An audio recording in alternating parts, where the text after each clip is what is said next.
Well, welcome back. It's still Monday the 8th of August and I'm going to give some more detail about monkeypox now that we're getting from UK data, which is starting to come through in a meaningful way, giving us a fairly good handle on this, although there's a lot of things we don't know yet. First information is going to come from this government site here. Monkey cases confirmed in England with the latest update as of the 5th of August. So let's start off looking at this information now. So UK data, confirmed cases, 2,768 confirmed cases. Highly probable cases, not yet confirmed, 91. 2,730, in other words, nearly all of these, that's just 38, isn't it, in England. So all in England, only 38 in Scotland, Ireland or Wales. The epicentre for this was clearly in London, where the majority of cases still are. And there's a significant thing here because it was 75% of cases were in London. Now it's only 66% of cases in London, indicating to me that this is spreading from the epicentre in London out into other parts of England. And from there it will spread onto other parts of the United Kingdom. And we'll be looking at European data as well that shows it's fairly widespread in some European countries, particularly Spain, where there's been some deaths, or at least one death that we know of. So monkeypox outbreak epidemiological overview. And again, this is from the UK government data here. Now, this is the best data we've got at the moment. You can go onto the site, you can download the full documents, and very thorough and readable they are too. You don't need any specialist knowledge to read these. If you're prepared to spend a bit of time, you can get the data out. The information out is there in intelligible form. Now, 2018 to 2021, this is quite interesting. There were 7 cases of monkeypox in the UK in that period of time. And these were rare and they tended to be imported. Now, these are diagnosed by the Rare and Imported Pathogens Laboratory so far. But now, as the UK is gearing up somewhat, some NHS laboratories are now testing for the orthopox virus using orthopox polymerase chain reaction test, a PCR test that will increase the amount of the virus to allow for a diagnosis.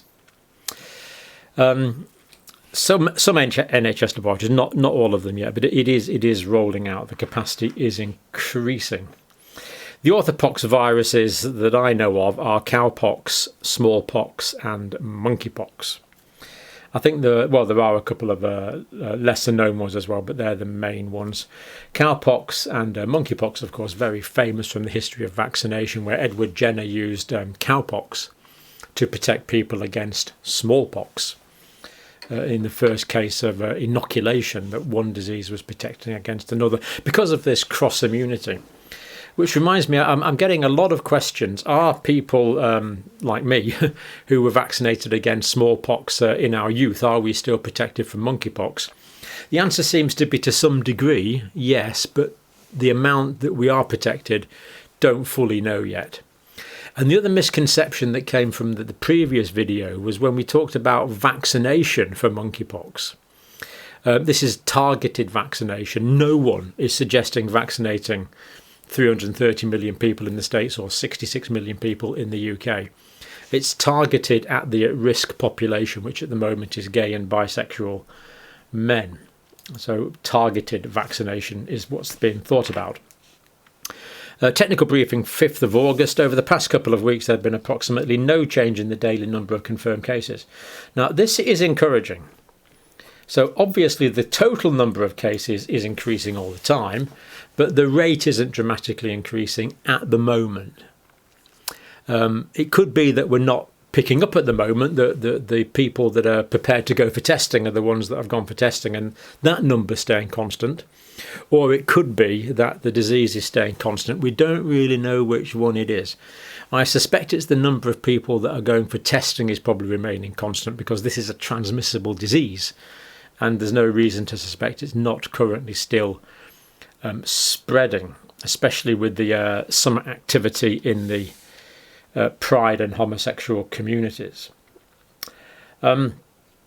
Testing is free, so ascertainment, how the heck do we know what's going on, in other words? Testing's freely available, which is great. Anyone with a reasonable request can get a test. It's likely that it's an under-ascertainment, so we're under-diagnosing the real number of infections. This is always the case, isn't it? The infections are higher than the cases. We know this from coronavirus only too well. The other thing that might be causing a bit of confusion is atypical symptoms. People not presenting typically. Single or scarce lesions is a possibility. International reports of subclinical infection. So is this spreading subclinically and only becoming clinically evident in certain individuals? Again, that is quite possible. Now, it's defined as a level 2 infection at the moment. Level 2 outbreak is defined as transmission within a defined subpopulation, currently gay, bisexual, and men who have sex with men. So unambiguously male homosexual spread at the moment, and it is connected to sexual networks. Now, if you don't like the language I'm using there, that is everything I've written there is a direct quote from the government site, because we need to be clear about this. We can't let political correctness influence our ability to discuss this clearly, because we're talking about a disease that we've got an opportunity, a window of opportunity to eradicate before it becomes endemic. The stakes right now are really pretty high. It's a critical period of time for a few weeks.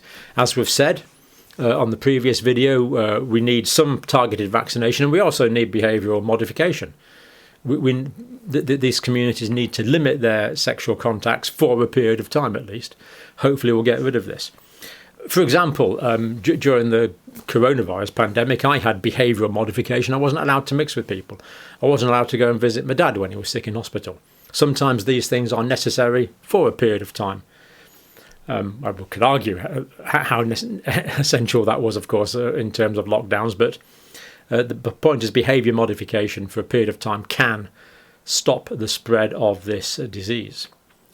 It's being spread primarily sexually, so if that stopped for a period of time, the disease would probably, we believe, go away.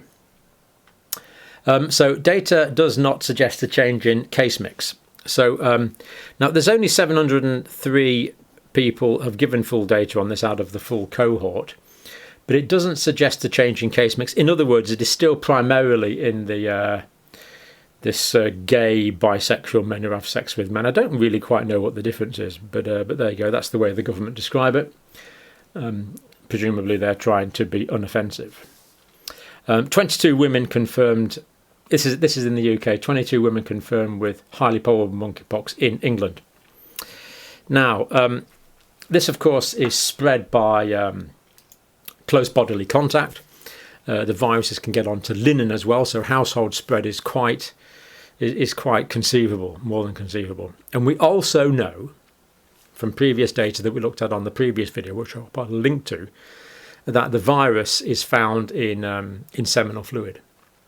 Now, there's no epidemiological evidence that it spreads via seminal fluid, but if the virus is there, it seems to me reasonable to assume that it is spread via seminal fluid, at least until proved otherwise.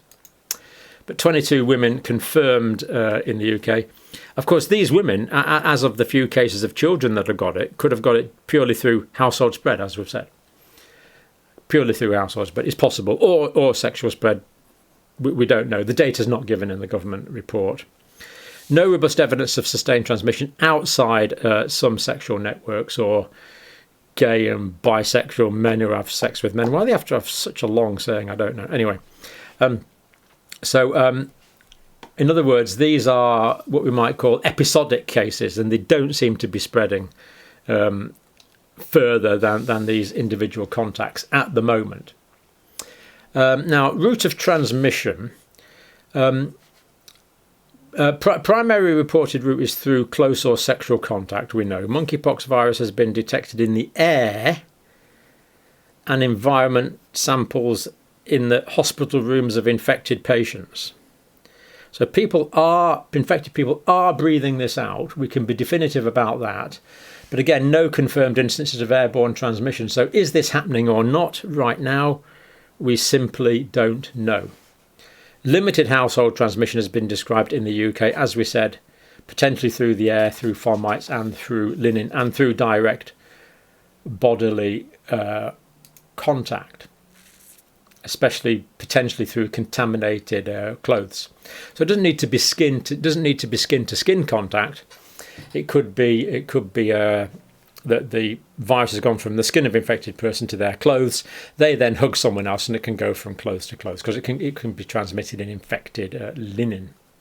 So a very different modality of spread to coronavirus, for example.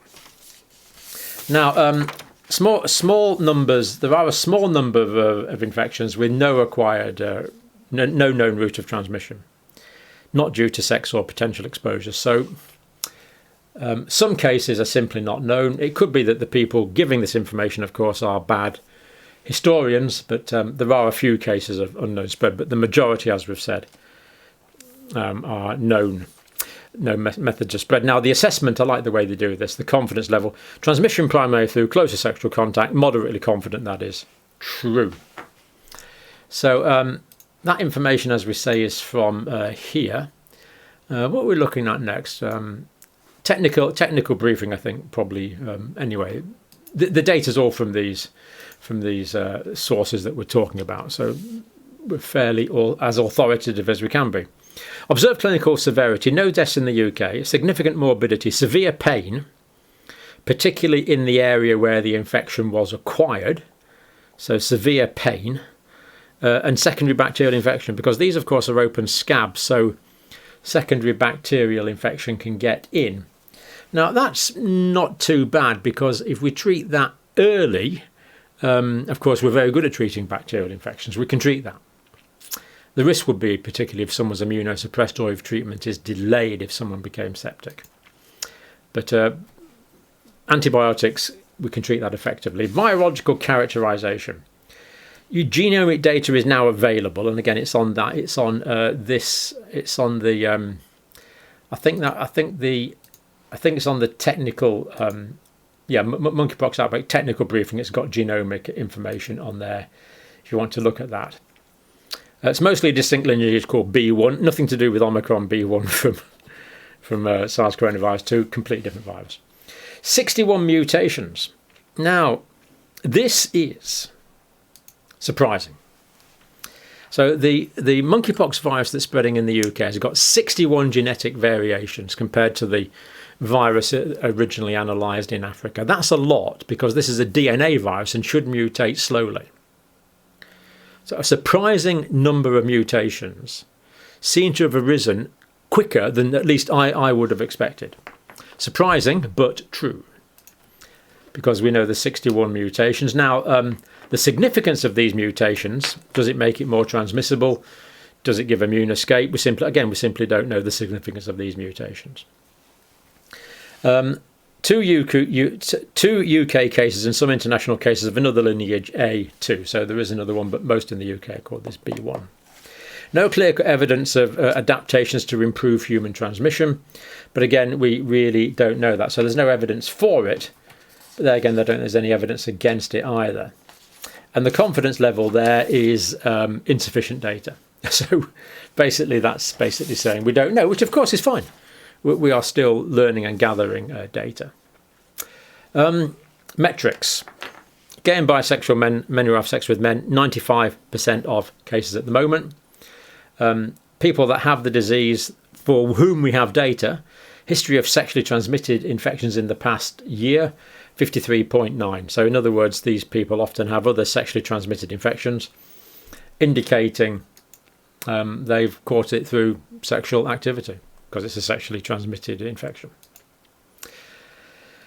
People that have no other sexual partners in the past 3 months, 13.9%. 10 or more sexual partners in the past 3 months, 30%. And people living with HIV, 26%, which is a concern, even though the HIV is well managed. There could be a degree of immunosuppression. Now, this grouping here particularly, 10 or more sexual partners in the past 3 months, we need moderation of sexual activity until we can get rid of this virus. We tend to live in an environment, or there's this kind of sense of entitlement, isn't there? Look, I want to do what I want, when I want, if I want, with who I want, when I feel like it. And by the way, you make it right for me to do that with your high-tech medicine. Can't be done. We need behavioural modification as well. I can't drink what I want, take drugs when I want, catch infections how I want, and still expect to have a healthy life. We have to take responsibility. Everyone has to take responsibility for their own health. External medicine can only help to a point, very often a very small point. And the idea that people think I should better do what I want and medicine should cover me is just inaccurate. It's not scientific. It can't be done. Now, next data set is from the European agencies here. So this is the European data. I'm just going to change my settings on this because the light. It's really annoying when the light keeps changing. There we go. So we've gone brighter. We've gone a bit brighter now again. I'll just show you what I'm talking about because this is my curtain here. Wrong camera. So that's my kind of curtain there, and I put it down because of the light, and it keeps changing. Right. Sorry, I get distracted. So World Health Organization, European CDC, basically joint organization there. Cases in Europe, 15,926. 38 countries in the European region, in other words, basically everywhere. Laboratory confirmed 15,524 cases.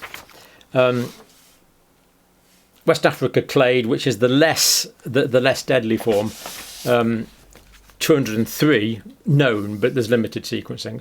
We assume these are all West African clade. Of course, we don't know fully. It doesn't give us full data on this, but that's what we are assuming. In fact, the data here is a bit limited. It does break it down by country. So we see Spain, United Kingdom, Germany, France, Netherlands in that order are the countries most affected.